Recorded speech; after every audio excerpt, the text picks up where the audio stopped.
So today, guys, what we're gonna do is I was listening to an Alex Hormozi training that's part of our $24,000 coaching program that we invested in.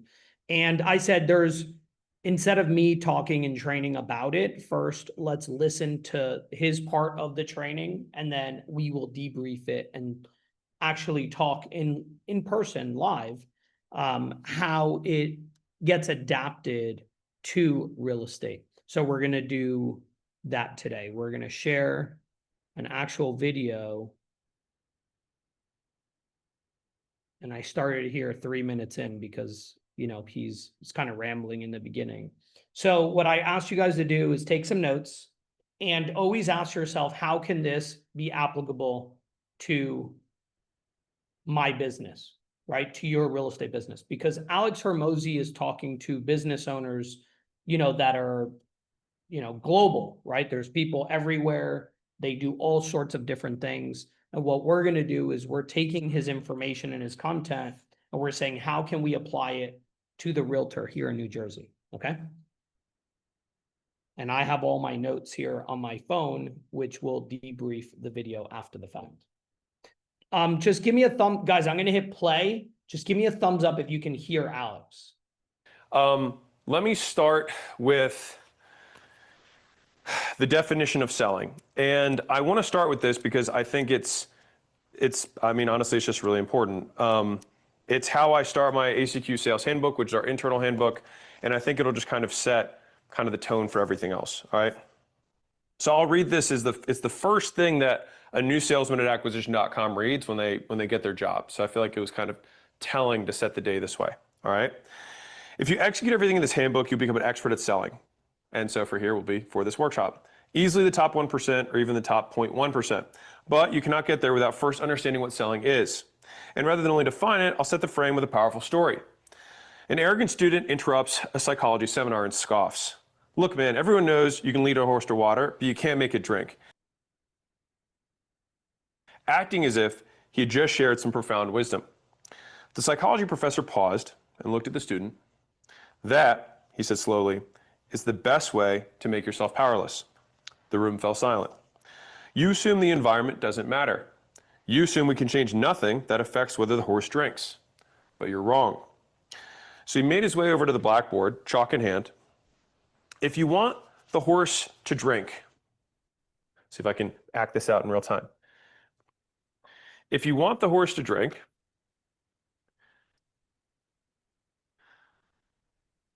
you could salt its feed the night before. You could remove access to water. You could fix its head on so it can't look away from that water. You could even start bleeding it out. And the students got visibly uncomfortable.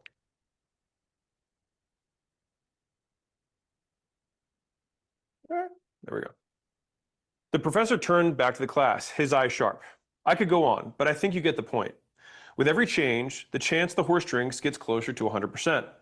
And it's not because you asked it nicely, reasoned with it, or because it had a horse conversation with itself.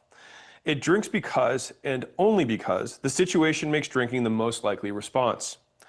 The student puffed up. But that's manipulation. It's horrible. The professor squinted. Making a horse drink is a scientific question. Your belief that something is impossible because you don't like it is not. Science does not care about your approval. He returned to his seat.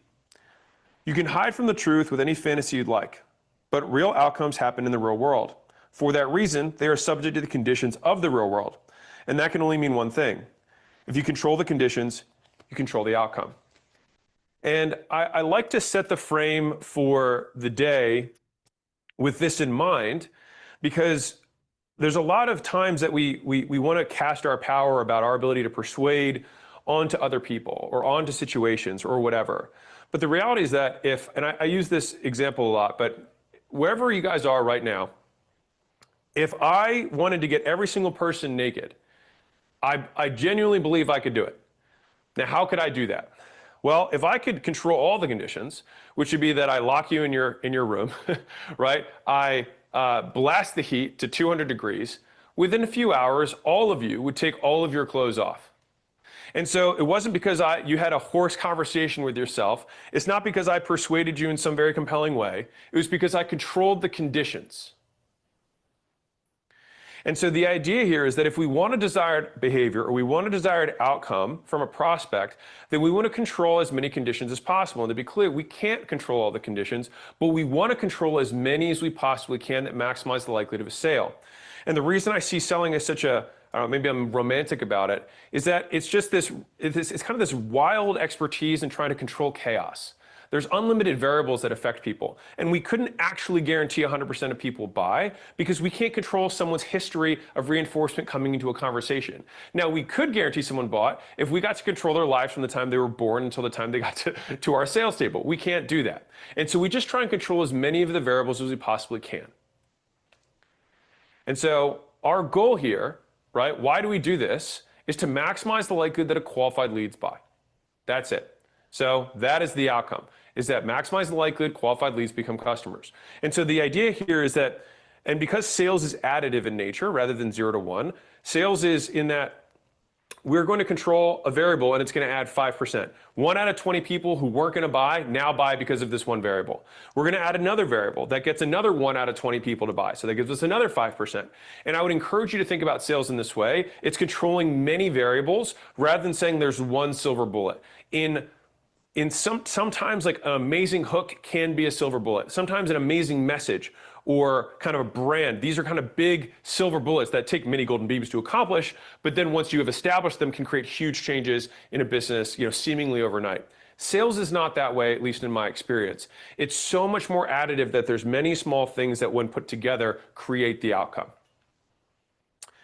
And Tyler, I know that you're staying naked, so good to know. So a few strategic principles to set the day, all right? So one of them is that many of you, if this is especially important for those of you who sell more premium stuff. And the reason I find this so important is that I read this book a very long time ago. I think it was called Triple X Sales. But basically, they'd interviewed a brothel manager. Brothels they were legal wherever this lady did it, I think. And this is not a moral, commentary on whether brothels are good or bad. So calm down, all right? But I'm just saying that they were very successful in charging significantly higher prices for their services compared to their competition. And so when talking to the brothel manager, the thing that stood out, and I'm a big believer in I can learn from anybody, all right? And so I'd encourage you to do that without having moral judgment. But one of the things that they brought up was everything has to be congruent. And so it's almost you're painting this picture for a prospect from the time they see the ad all the way to the time they give you money. And if you create this frame of this is what you're buying into, this is what our business is about, and then at any point in that process, something is off, something triggers a red flag where they're like, well, that doesn't make sense with the thing before, you lose them.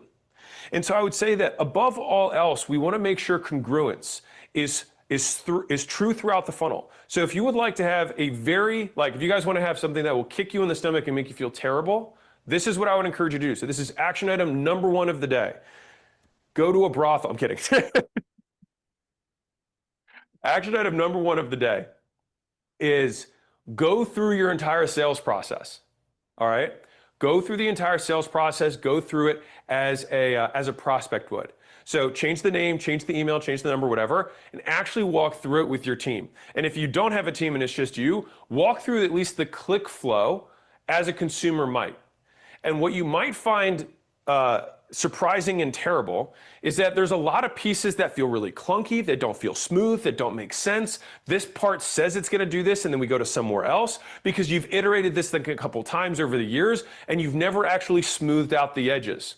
I can almost guarantee you that before I do anything else we talk about today, making sure that what you promised from the very beginning to what they actually get on a sales conversation, in a call or on a Zoom or whatever it is that you sell, as long as that entire process is congruent, you will get significantly higher lift. And then once you know it's congruent, then we can see what can we make it congruent about, and then we can start elevating things. But if everything's disjointed, you will not close nearly as many. Second, buyers have very high motivation to buy for very short periods of time. And motivation will be will be directly correlated with the level of deprivation they experience around the solution, aka the pain they experience right now. And the thing is if you ever had pain around something, it's typically very short-lived. Like you're in a bad mood for much shorter periods of time than you think you are, even when you're super sad. Very short periods, and then you go about your life and something reminds you, and then you're sad for a short period, and then you're back to normal again, right? And so the thing is that it's in those moments where the motivation is sky high and we have to be there ready to make an offer, right? And so many of you, like, you could triple your businesses by simply talking to your leads within a minute. And I'm going to get to a lot of tactics around this today, but like, I can't emphasize this enough. Many of you guys would just double or triple your business if you just called your leads faster. That's it. You made it easier and faster for them to buy. The next piece is around concision, and we're going to get to all the sales tactics and stuff, but these are just big pillars that I thought were worth bringing up from a behavior perspective.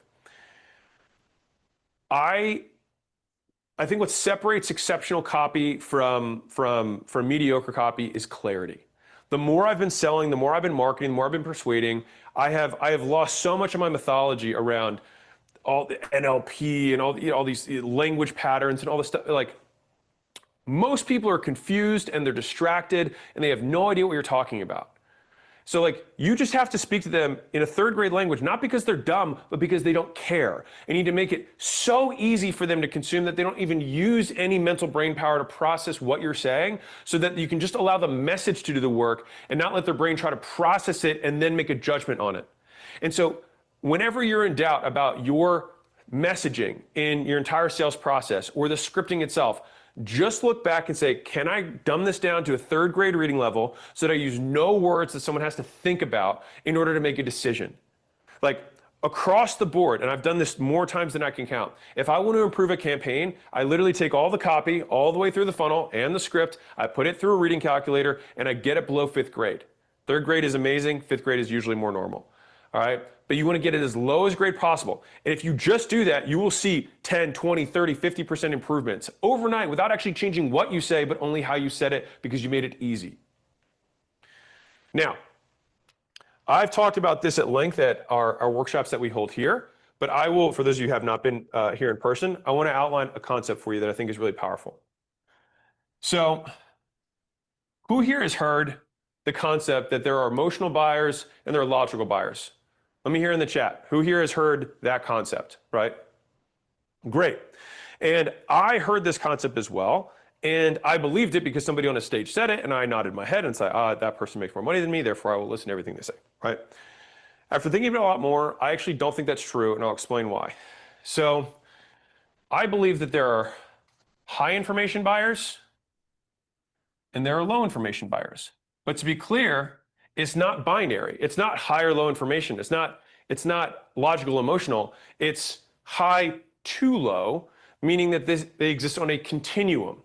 Now, if we were to represent this in terms of what it looks like from a marketing perspective, or the marketplace at large, it would look like this, which is there are way more people that require more information in order to make a decision, and then some people require less information to make a decision. Now, here's the cool part. There's 2 vectors to this. One is that some people naturally are more inclined here, and some people are naturally born here. But you can shift the whole curve this way by simply making clear messaging that educates the marketplace, that makes it more likely that they'll buy. Now, the reason that many of you, and some of you guys have probably heard this stat, many of you guys have probably heard that 3% of people in a marketplace are ready to buy, and 97% are not ready to buy yet. Some of you guys may have heard this stat before, okay? I strongly believe it, and the reason that big brands are so big and make so much more money than the classic kind of straight direct response style, like you have no brand, you have no reputation, you just have arbitrage on media, meaning you spend X, you make Y, you make the spread, and that's your whole business. And there's nothing wrong with that. It's just that you're not going to make nearly as much money as you could. To be precise, if you're all competing, if that's how you do business, you're all competing for this little 3% slice. That's it. But all of this is the 97%. And the way that you capture these is over time. And so I want to do a fun little exercise with you right now. Who here in the chat, drop a 1 in the chat if you bought the Scale Advisory, and you had never heard anything about me before the book launch? Drop a 1 in the chat.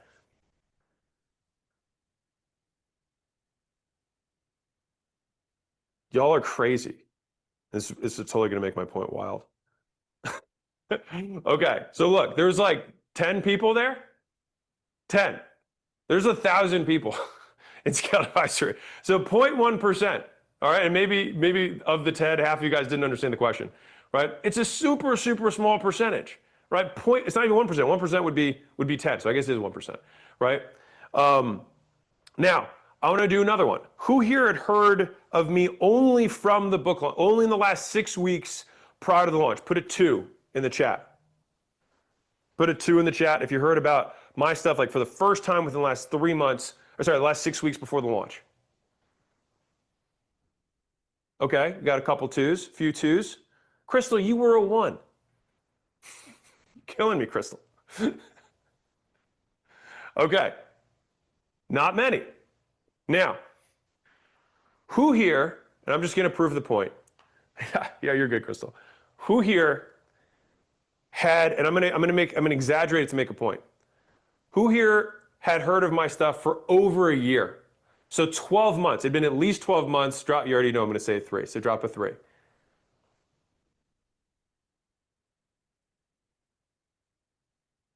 Get my point? You guys are going for the sale too fast. And so the reason your businesses are limited is because the 100% of your business was the first 10 ones. Are you getting this? 100% of your revenue. 100% of your revenue is coming from that 3%. This is your 100%. When in reality, it should be 3% of your business. And then the 100% should be this massive circle on the outside. That's the game. And the reason that brand matters over the long term, and you're like, I thought this was about sales. It's about maximizing the likelihood that you get somebody to buy. That's what I'm going to show you how to do. Sales is a portion of that. But you have to understand this buying continuum. And so the objective of the marketing that then leads into the sales process is simply to move a customer along until eventually they have enough information to make a purchasing decision. And so fundamentally, the reason that people have to have, like, how can Tesla sell, because they have sales, how do they sell on a checkout page? Because people have enough information to buy that they can just click and buy without having a salesperson. Right? You can absolutely, for everyone's like, you could never sell something that's high ticket with a checkout page. Well, this thing just proved it with the ACQ Sale Advisory, and so does Tesla sell $100,000 cars on a checkout page. Of course you can. Of course you can, right? And so for many of you, the selling process is because your marketing got them to here, and they still need a little more information to make a purchasing decision, which then gets them to buy. And I want to frame the day this way so you can understand how I think about selling in general. Okay. This is a quick tactic that I will give you just from lots of years of experience on this. If right now you're trying to run especially paid ads, sometimes even outbound, if stuff is not converting for you, because it's typically be cold ads or cold outbound where stuff wouldn't convert. If you're running warm traffic, meaning like content, everything converts because everyone already trusts you, but that's because they're already here. And you might not be good at, you're good at branding, bad at selling, and that's fine. I'll just leave it there for now. If it's not converting, make it longer. You're trying to sell someone with this much selling when they're here. Well, you can only sell someone with this much selling if they're this close. Otherwise, you got to make it longer. You got to extend the runway. Because the bigger the runway, the larger the plane that can take off. And the larger the plane is the bigger percentage of the market share that you can capture. Now, a shift on this is that many of you are going to have sales teams or sales people that work, whether in person or they work online. And there's this big concept that like, people are born salespeople. And I hardcore disagree with that.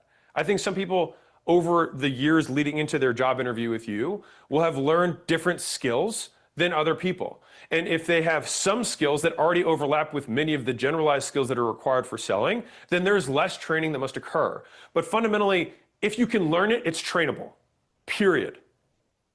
The question is whether it's worth training, which is a separate question. But if you take the position, which I do, that everything is trainable, then it means that it's always your responsibility and it's within your power to build the best sales team possible. Once you do have people who have a level of requisite skill in order to reproduce sales on a consistent basis, the thing that maintains their behavior at a high level is culture. And I'm going to dive into this really deep later. But many of you, you have some of the right pieces, but you're like, man, my sales team's lazy. They don't want to work weekends. They don't want to contact leads that fast. They only want to get spoon-fed stuff that's really hot. Guess whose fault that is? Yours. Because you set that as the culture. You said, these are the rules of how we do things here. And they said, okay, this is how we do things here. I can get away with doing nothing and still make money and get rewarded for doing so. And not rewarded publicly, but of all reinforcers in the system, they get more reinforced for not working than working. And that's on you. Quick delineation as we go into today. I'm going to talk about two things as well, which is going to be follow-up versus nurture. Follow-up is going to be somebody opts in. You have a short window of time. How do we maximize likelihood they buy? That's follow-up. Nurture is going to be they didn't buy in that first 7 days-ish. What do we do to maximize likelihood they buy long-term? That's nurture. All right. Rock and roll. So quick ground rules. Some of the things that I'm going to talk about today you will have heard. Good. But they may not have been what you needed to hear at that time. Fantastic. But they might be what you need to hear right now. So I would encourage you to kind of listen with open ears, because sometimes it's the 7th time, but it's the first time that you needed that phrase or that nugget to actually take action on it. All right. And so look at this with fresh eyes. Beyond that, there's the cloud versus dirt dichotomy. I could spend 4 hours talking about how to open up a sales call. But that is not the highest use of my time or yours, because I want to get as many of you guys deconstrained around the sales function as humanly possible. And so I will go as granular as I can, but beyond a certain point, you always have to figure it out, and no one's going to save you there. All right, so I will do everything I can to get you all the strategic decisions from my experiences so that you can just not make mistakes. But if it's like, how do I write a script? It's like, okay, well, you open up a document and we put words on it. Now, the order of those words we'll go over today, right? But the exact words, you're expected to be able to take a principle and apply it to your industry, all right? Okay, so here's the hard truth. You aren't closing in as many leads as you want because you're not talking to leads while they're curious, speed. You're not giving them a clear enough reason to buy. You make it hard for them to buy once they decide they want to. Those are the big three. You're not closing as many leads as you want because you're not talking to your leads fast enough. You're not giving them a clear enough reason to buy. And once they do want to buy, you make it hard. So on the flip side, if you talk to them right when they're curious, you give them a clear reason to buy, and you make it easy for them to do so, more people will. And so this is what we will fix today. But before we do, I want to make sure that we're solving the correct problem. So I will reiterate this because this sales implementation workshop still exists within the larger function of the business, all right? And so you remember from the first implementation workshop, there's 6 M's, all right? And I want to confirm that this is the correct mountaintop. You have to allocate your resources in the way that's going to get you the highest return. If sales is truly the bottleneck of the business, then this is going to, you're going to get your mind blown, your business can grow a lot. If it's not the bottleneck of the business, then I would encourage you to learn some stuff, but still, if you have priorities of I have to roll out this pricing raise, or I have to increase my outreach attempts, or I have to make more content, do that. You do not hurt my feelings. So, quick recap for how to know if sales is your actual constraint right now. So number 1, can you handle more customers? Yes or no? If you can, great, move on. Can you afford to get more? Yes or no? Guys, make sure that you listen to all of this. This is super important. This is what we talked about at our first training. Oh. If you could afford to get more, or you might not be able to afford to get more, let's find out. So if you could afford to get more and you could handle more, then go get more and don't change anything. If you can't afford to get more, then sales might be your constraint, but it could be because your leads cost too much. But do they cost too much because you're below industry average or above industry average or at industry average? Now, if you are actually above industry average, then it could be that your sales sucks, but it could be that your lead gen sucks too. We have to find out. Which is, how do we know that you convert too few?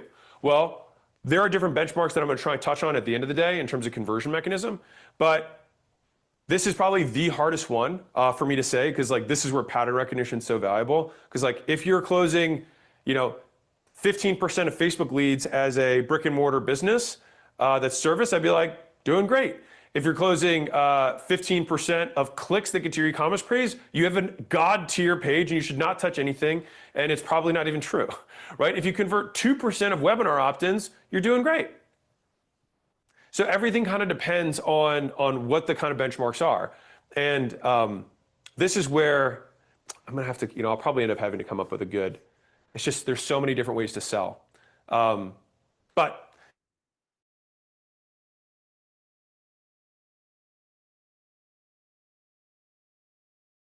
in-person sales, for most of you guys, if you have any kind of conversations happening one-on-one, you should be converting about 35% of people that you talk to. If you're above that, you might want to raise your price. If you're below that, let's fix your sales process. Same with phone sales. You should be closing about one out of three. All right. Now, the rest of these are not sales related, and so this is what we went over last time. All the things we can do to fix our lead costs and make your leads cheaper and get more for them. This time, we're going to cover these ones. How do we convert more of what we've got? So, a quick note on this, because this whole thing, even though it's about sales, it's really about conversion, right? And so as long as you are not supply constrained, meaning that you can take more customers right now, like if you got twice as many customers, you can handle them, right? An increase in any part of the funnel increases throughput. So if you are not supply constrained, we could get you to contact your leads faster, and that alone could increase throughput. We could re-script your sales script and increase throughput. We could do better lead nurture, so we get more people to schedule and show, and that would increase throughput. All of these things are additive. So it's like, which one of these things is the right thing? The one that is the biggest shitty part of your conversion process, which whenever I attack these things, I typically go from lowest to highest, because getting a 1% to a 2% is a double. And so rather than getting an 80% to a 90%, which is 10 percentage points, 10-ish percentage up increase, but that might take way more effort than taking a 1% to a 2%. So with that foundation being laid, many ways up the mountain. So all of the things I just referenced are equally effective ways that you could improve your sales conversions. You could call the leads faster. You could make it easier for them to schedule. You could have a better follow-up sequence in order to get them to show up. Give them multiple reasons to do so. When they hop on the call, you could pre-frame the call better. You could add a VSL in this process. Anyone, if you're like, well, which one should I do? All of them will work. And so the question is, which one do you do first? Well, the one that you think will get you the highest return, that'll cost you the least amount. And so I'm going to give you kind of like the 80-20 on probably the top 10 biggest sales implementations that I see happen. And it's really unlikely if sales is your bottleneck right now, at least one of these will change your business. Okay. And so you should select the thing that is the highest risk-adjusted return path with your existing skills and resources. So this is me trying to summarize the entire presentation in like 5 seconds. You probably right now just need to add a VSL, call your leads faster, call them more times, have a clear script, drill that script daily, know how to actually train sales, and email them more times afterwards. That's probably what you need to do. I'm going to go in a lot of detail for all these parts, but that's more or less it. And yes, 2% is from opt-in for the webinar, not schedule or show, but opt-in. Live on the webinar is typically 5 to 15% of who shows for a close. If you're curious, for us, I think we closed 12.5 on ours. So that being said, this is what you guys all asked for. So the number one request was sales team hiring and management. Next was industry specific sales, which I'll give you a big nugget. There's almost nothing that's industry specific. You can, like, if I can give you one amazing like ism that you can remember for life, you sell the man in front of you. You don't sell the product. All right, you sell the prospect, not the product. If you know who you're selling to, what you end up plugging in matters almost nothing from a selling perspective, not from a business perspective, but from a selling perspective. If I have a lady who's struggling to lose weight, I can talk to those pains, match those pains to a solution set, and that solution set could be ashwagandha root, it could be workouts, it could be supplements, it could be meal plans, it could be meal prep services, it could be GLP-1 shots, it could be HRT, it could be any of these things, because you sell the prospect, and then once they understand that you understand their problem better than they do, they will believe what you recommend. And that's why if you're bringing sales guys on, it's so much more important to get your guys or gals to understand the prospect and the pains they deal with more than the product. The part of the pitch that's related to the product is very short. And many of you guys have trouble teaching and scaling sales because you sell from a consultant frame. So what is a consultant frame? It's where you come in as the expert. Now, for sure, being an expert at something will give you significantly more authority and will make it more likely that you will buy from somebody. The difficult part is getting 100 people, if you have a really big team, to become experts at something overnight. Really tough. And so we compensate with that with a superior process about knowing the prospect and not trying to pretend like we know more about the world than they do. This is especially important the higher level prospects that you're selling. So I'm going to go through how to get around that. If you're one of those, no one can sell like I can sell, maybe, and congratulations, your business will stay small forever.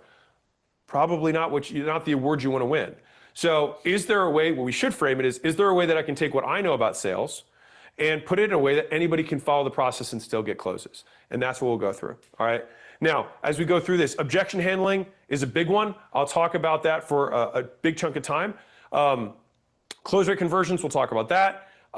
Sales scripts and training, I'll talk heavily about that. B2B and B2C to me is functionally the same. Show rate improvement, that's to me the same as conversion rate optimization. Lead qualification nurturing, we're covered it all right? So I organized today with these topics, the ones that I highlighted, the things that I'm not covering, urgency and scarcity creation, because it's like a little bit outside of sales. Functionally, all of urgency and scarcity is about deprivation, which is you hitting on the pain harder. It's basically it. What does it cost you for not taking action? We just have to highlight that, and then that pain gives them action to do it today. Money model integration, that's more marketing-y, so I'm not going to hit on that today. Self-checkout, I'm not getting on that. I'll talk about that at other times since it's such a small percentage of you guys. But everything else that you guys wanted to know, I will be hitting on. Cool? All right. I did modify the order though, but I weighted them by interest. So I'll be talking the most about sales team hiring management training because it's probably 2 of the top 3. And then kind of like, but they won't be in that order because it makes more sense to do it the way I have it outlined. Cool? All right, so that's what we'll talk about. So before we can sell anything, we have to talk about the avatar. We'll talk about the offer very briefly, but many of you guys, if you're closing at 15%, we can improve the sale. If you're closing at 0, your offer sucks. So you might want to fix the offer. VSLs, which I'll talk about at length today because I think many of you are missing them or doing them wrong. Preparation for the calls in general, which I think many people don't even do. Follow-up in general, I delineated this earlier. It's the thing that you do right after someone opts in before they buy. How do we increase the likelihood they get on the phone call or do the meeting and then give you money? Scripting itself, training and culture for the team, long-term nurture after you've made the transaction, getting more salespeople, and then sales process flows, which is number 10 that I forgot to put on this list, but it's number 10. I'll go over it. Okay, so now that we have this idea, now we're going to pick the right path up the mountain. My goal here is not that you do every one of these things. It will take you a while to do all of these things. I would like you to go through all the pieces that I'll go through today, be like, which of these am I absolutely sucking at? And I want to do that one first. So do that. Okay. So again, any or all of these things can improve your business. I'll cover them all, but I'd like you to pick 1 or 2. Okay? Great. So let's take these one at a time. We'll start with the offer. I'll be very fast here. As a reminder, if no one is buying, if 0 people are buying, we want to make sure that we're matching the thing they want to the time specifically they want to buy it. All right, so sometimes this is especially true with some of you guys who are like, I can't get people to buy my upsells, so I'm a little out of order here, but I can't get people to buy my upsells. You either have the wrong thing, the wrong time, the wrong way, or all 3. So what do I mean by that? So guys, this is the same thing. He's talking about selling a product, but it's the same thing with getting somebody to sign a buyer's agency agreement, right? Or a buyer contract or a listing agreement. Right now, I can tell you, there's a bunch of you guys that can't close your upsells because you're doing it at the wrong time. So let's imagine this is a client journey. This is day 0. You guys are offering them to buy again at the end. This is the worst time to offer it because you will miss out on 2/3 of your sales if you wait till the end. Typically, you will want to have a day 1, kind of immediate upsell. You'll have a 24-hour if something makes sense. Then you'll have a milestone. If this is how you do it if you want to maximize. You've got your halfway, and then you've got your last chance. These are all the times you actually need to sell. Notice that 4 out of 5 times are in the first half of the journey. So right now, if you're like, man, I can only get 1 out of 3 people to buy on the back end, that makes sense. That's about industry average for a last chance offer. If you want to get to 70+%, you got to offer it sooner. Because think about this like even like video retention. If I had a video and people were watching my video, right? If I made my ads here in the last minute, I only have 10% of people even watching the video at that point. So even if I closed 100% of people, I could close 100% of 10, right? You're missing out on the boat. So you want to basically make the offers when you have 10 times the audience up here. Even if you have a lower conversion, you're still going to close more sales. People have a lot of discomfort around this. And the main point is that you typically, for some reason, you have some odd like mental belief around this because somebody like didn't hug you enough as a child when you were getting sold. But big picture, when we're selling this way, you just have to make sure that you're offering them more of that thing, a faster version of that thing, an easier version of that thing, a more risk-free way of that thing to get them where they want to go. Fundamentally, that's it. And if you make a better offer, you'll convert more people, and if you do it the right time, the right way. All right, now, the Money Models book talks about all the upsell stuff. Those upsell mechanisms, I strongly encourage you to use in any kind of upsell process. That is kind of what gives you the hand-to-hand. To make those processes really smooth, like the rollover upsell or the anchor upsell. Those are all classic ways of doing it, or the classic upsell. Cool. Now, this next piece around lead magnet, and it feeds pretty naturally into Avatar. I talked about better offer and lead magnet in the leads implementation workshop, but because offers affect literally everything in a business, it still felt worthwhile to at least briefly bring this up. If your lead magnet should lead them to want your core offer. It should be a partial solution to a bigger problem. If you are not getting, so like, I'll give you an example. If I sell a strategy day, right? And then at the end of that strategy day, I say, would you like more strategy? They're like, no, I'm good. It's like, well, what do you mean? How are you good? It's like, well, I could sell more strategy if I sold, why don't we meet once a year and you'll meet again a year from now? But if I said, you want to do another day like this tomorrow, it'd be like, no, I'm good. Now, it doesn't matter how good you are at selling. It's just the offer's wrong. Now, after you get a day of strategy, what do you want? Help implementing that strategy. That would be the next natural upsell. And so I only bring this up to say, like, that still has to be right. Once you have that right, everything else that I'm going to talk about will apply. All right? And so we want to make sure that we're matching the dream outcome to the correct prospect, to the right avatar, right? So these are just a couple examples, right? 11 frameworks we use to build wildly profitable gyms. Like that thing will attract the right type of gym who wants it. Now, if it was wildly profitable fitness businesses, then I get a lot of not gym owners that want fitness businesses, right? If I'm trying to attract homeowners, and because I'm an HVAC business, then talking about the mistakes that homeowners make is going to be an important way to do it. If I talk about condos, I'm not going to get homemakers. This sounds obvious, and yet so many people, when I look at it, multi-million-dollar business owners have lead magnets. I had a guy the other day who came up at a workshop. He says, hey, I've got 100,000 people following me on Twitter, and I'm a Twitter ghostwriter for crypto, and I'm having trouble monetizing my audience. And I said, okay, how's your lead magnet? He said, it sucks. And I was like, well, what if we had a good one? He's like, it'd probably work way better. I'm like, well, why don't we just start there? Right? So sometimes it's the big obvious thing, right? Okay. I said I just wanted to briefly cover that because I hit it last time, but it just was worth mentioning for those of you who missed out and were like, sales is my big issue. This one I need to work on. I wanted to hit on that. Okay. Now let's get into messaging and avatar. This is likely where many of you guys are making the biggest strategic mistakes in your sales process. So let me walk you through the pyramid of affordability. And this is where everyone gets trapped and stuck. Okay. So there's a lot of people down here, right? And these are all, I don't have money, I'm very sad. Let me see if I can draw like the guy's holding his pockets. He's got nothing in his pockets. Can you see that he looks like he's holding his pockets out? Like he's A little bit? Okay. So all these people have no dollars. And the thing is there's a lot of these people. Lots and lots and lots of them. And so what happens, and the reason this is so important, this concept, is that the amount of buying power that's here is 90% of the marketplace is here. But 90% of the people are down here. So the money's up here and the people are down here.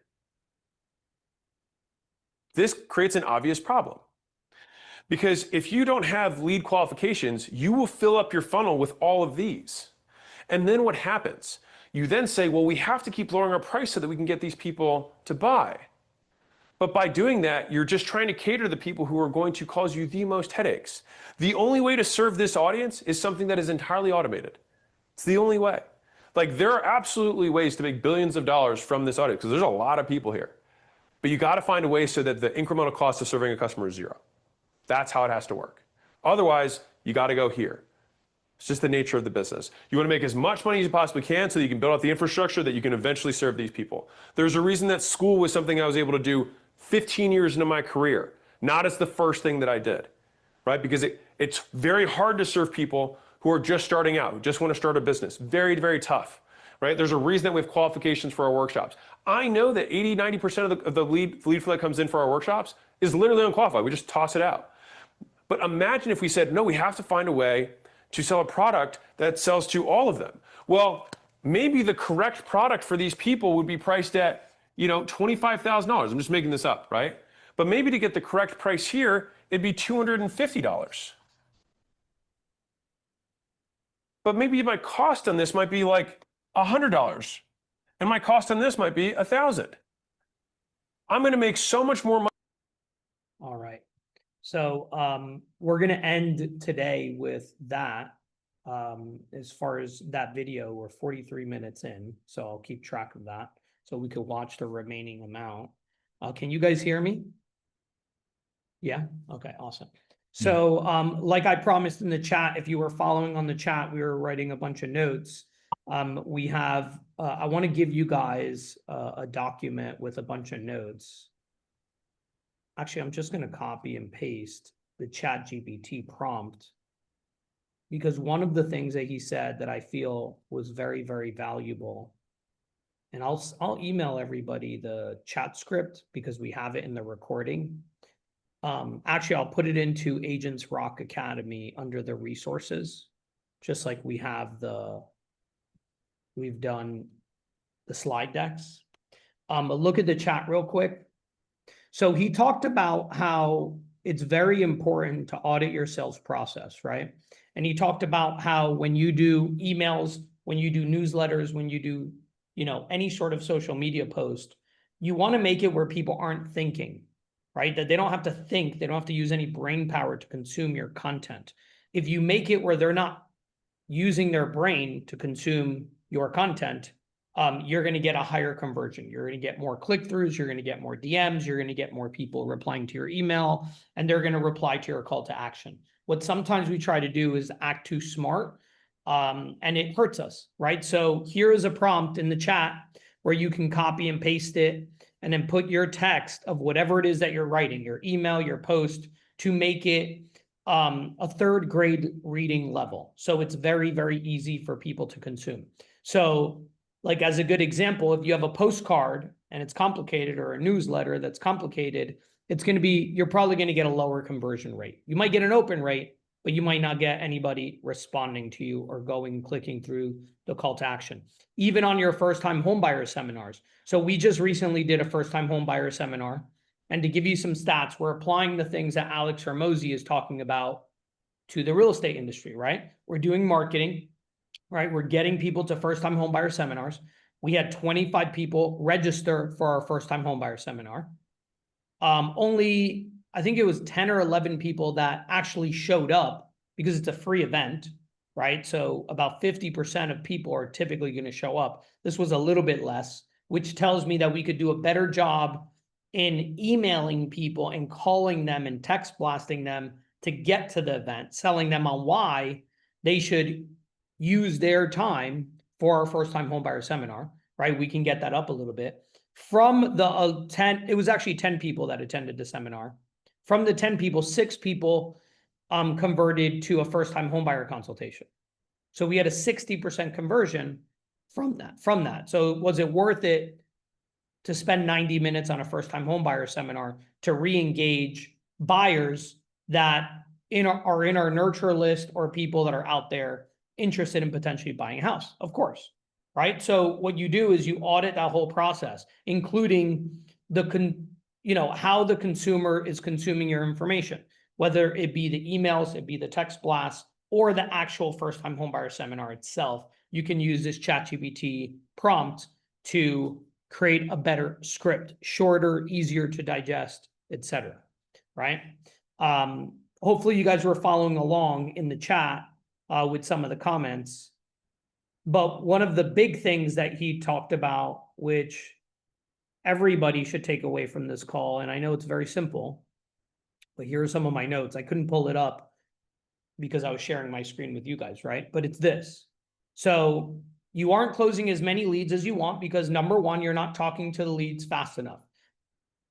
If you just change this one thing where you call them right away and you hit them up multiple times right away until you get them on the phone, that is going to increase your conversion, right? Because he talks about how much time people are in that buyer mode, right? And it's very, very small window of time. And somebody clicks on something and then inquires, okay? They want to be contacted right away. I know, put your biases aside, okay? Because I've made the mistake of saying, sometimes when I click on something, I really don't want my phone to ring right away, right? But put that bias aside and know that the faster you get to the lead, the better, right? Whether it be a Zillow lead, an OpCity lead, or whatever other lead it is, whether it's a real-time tour, an RTT lead, or it's an ISA that set up an appointment and they just let you know on Go High Level or Follow Up Boss or whatever it is you're doing, contact them right away. If it's a referral from HomeLight or Chase Home Story or whatever other referral website that you guys are using, contact them right away. Open houses, right? When you're done with that open house, if you promise something to somebody, this also applies. That speed of getting back to them right away is very applicable. You promised them the survey. You promised them the lead paint disclosure, the seller's disclosure. You promised that you would reach back out to them. You promised them that you would send them an email with the parking information. Whatever it is, the speed to lead is very important because people are only in that emotional mindset for a certain amount of time.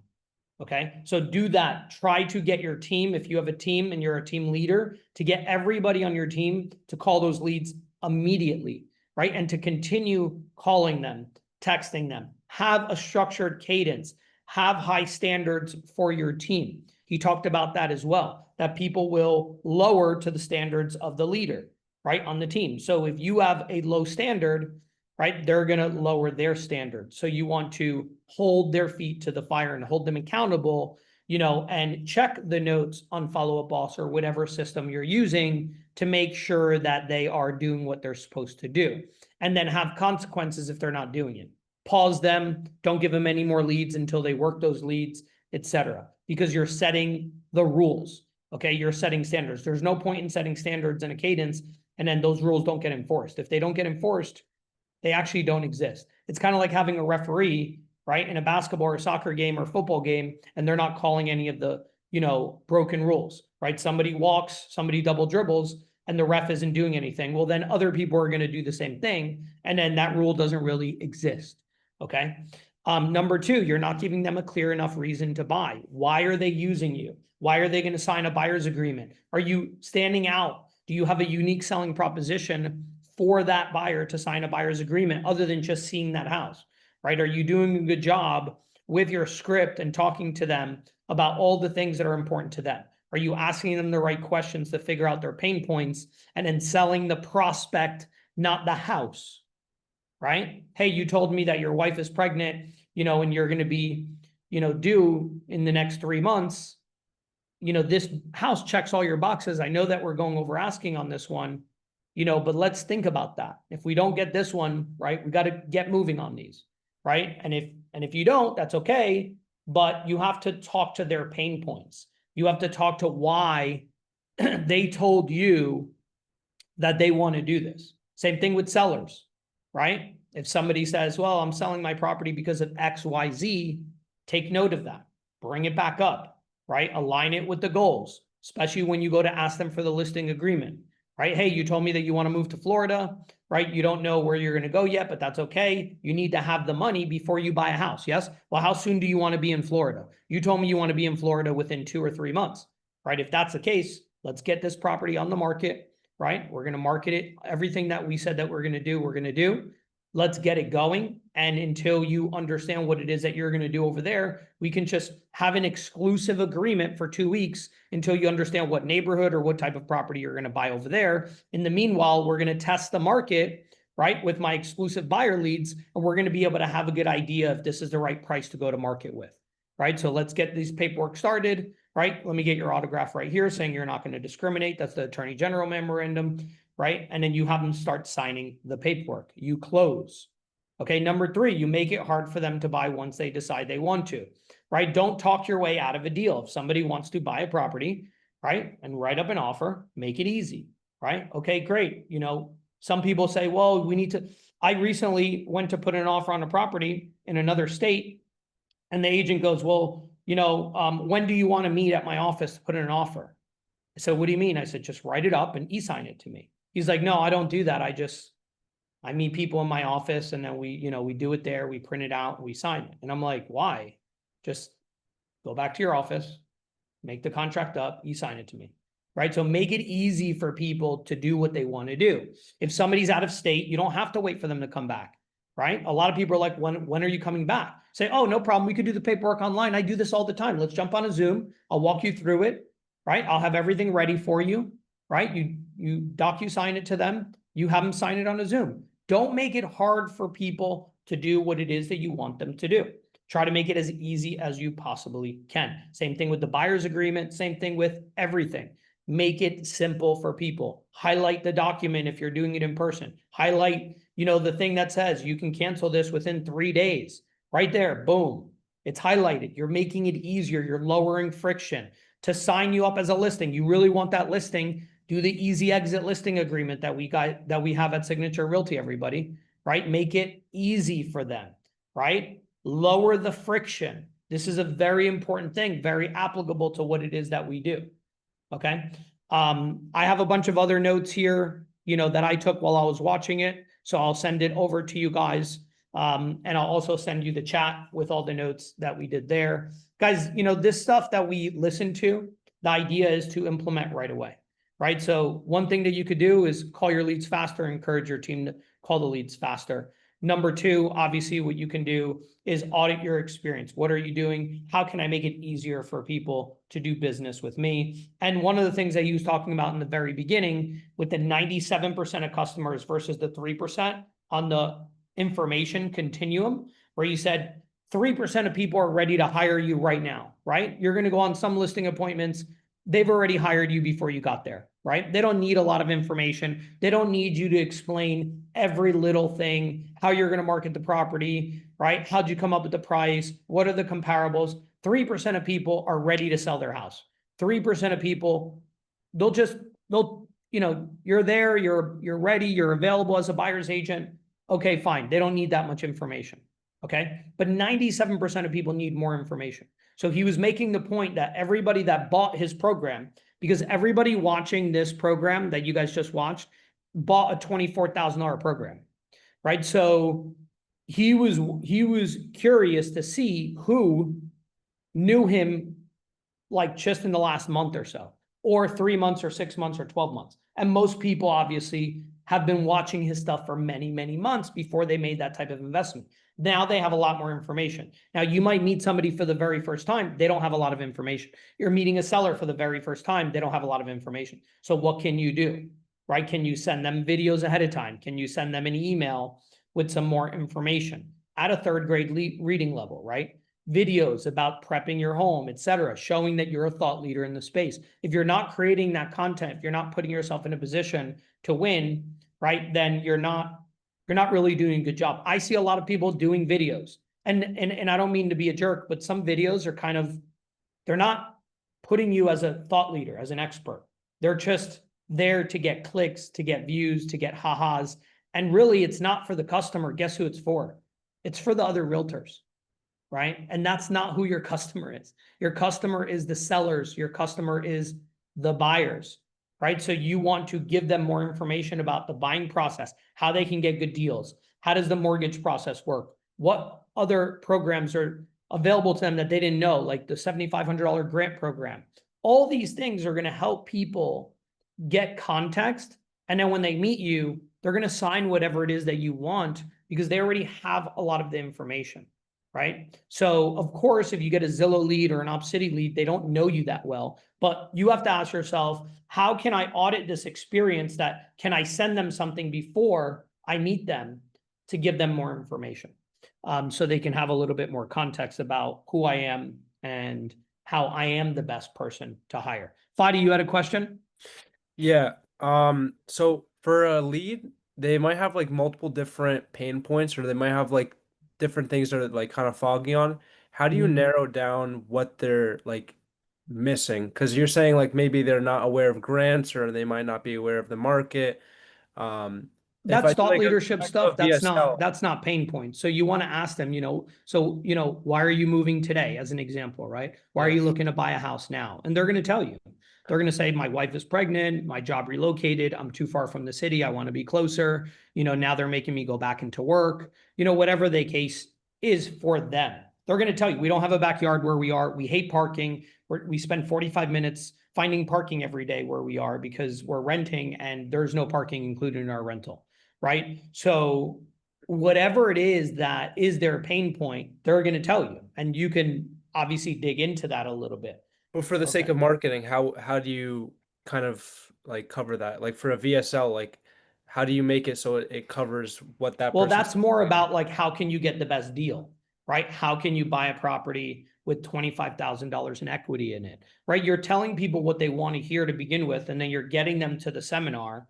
You're educating them on the expertise on the biggest mistakes buyers make, as an example, right? These are the different programs that are available to buyers. I bet a lot of you didn't know that you can qualify for potentially a $7,500 grant that you don't need to pay back, right? You need to qualify, and we can help you do that. Just, at the end of the webinar, when we ask you to put in the information for the home buyer consultation, we'll tell you if you qualify or not in the home buyer consult. Just fill that out, right? So you're basically, you're not going to, you can obviously talk to all the different pain points in your marketing if you're going to do a bunch of different ads, right? But typically what you're doing is you're going more broad, right? Have you lost offers in the past? Well, let us attend our first time home buyer seminar and find out how you can make your offer get accepted above others with a 90% success rate, or a 9 times higher, 9 times higher acceptance rate, right? And then you could do a webinar talking exactly about that. Well, these are the things that matter,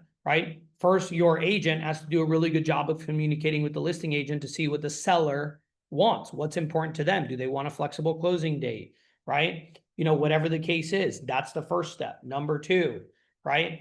We're going to make a big deposit. We're going to have your pre-approval. We're going to have the mortgage rep call the listing agent to let them know that you're pre-approved. These are all the things that we can do. We could limit inspections to major mechanical, structural, environmental, right? We're going to do our home inspection within 3 days. We're going to, do X, Y, Z, and then all the things that are going to help you get that offer accepted for that buyer. Now you're an expert, right? Because their agent that they worked with previously that they didn't get offers accepted with, they're like, they didn't do any of this stuff. They didn't educate me on any of this stuff. So now you're going to have the opportunity to potentially work with them. So whatever their pain points potentially are, you can do that. You can literally say, are you sick of looking for parking, right? But, that's if you're promoting like a house, not a seminar.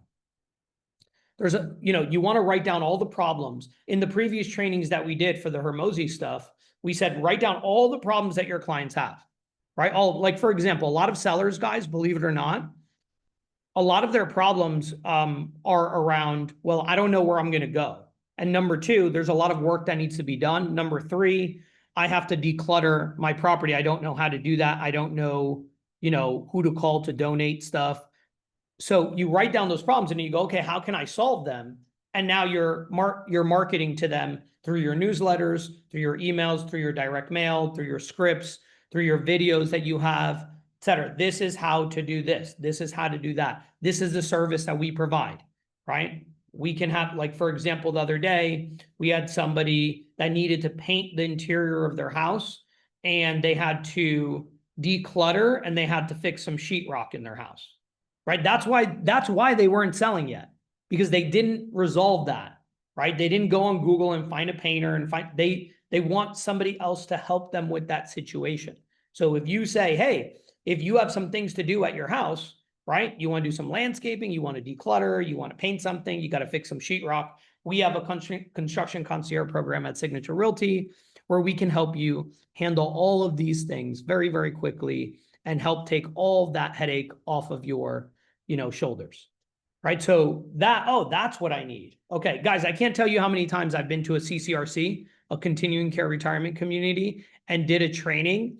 And there's a moving specialist that comes up. She's a senior care specialist, where basically she helps them categorize all of their stuff into 5 different bins. Like, this one we're going to keep, this one we're giving away, this one we're donating, this one we're selling, etc. This one we're giving to friends. And that's their service. Their service goes in and they help them categorize all their stuff. And then they pack all their stuff up that they're taking, right? They sell the stuff that they're selling. They give away the stuff and donate the stuff that they're donating, and they throw away the junk that, is not going to be used anymore. And that is what gets them to sell. It's having that person, not you doing it, but having the vendor that does it for them because they didn't even know that that person existed, right? So you're basically taking all the problems that somebody has, right? And you're saying, how can I solve those problems? Either myself, through my services, or through vendors that I have, and then educate them a little bit on it. So that's today's training, guys. It's 11 o'clock, so we've been here for a while already. Have a great week. Make it happen, and I will upload to Agents Rock our video that we just watched, as well as the chat and my Google document. Talk to you guys soon, and if you need any help, just reach out to us on live chat support. No problem, guys. Thank you for attending.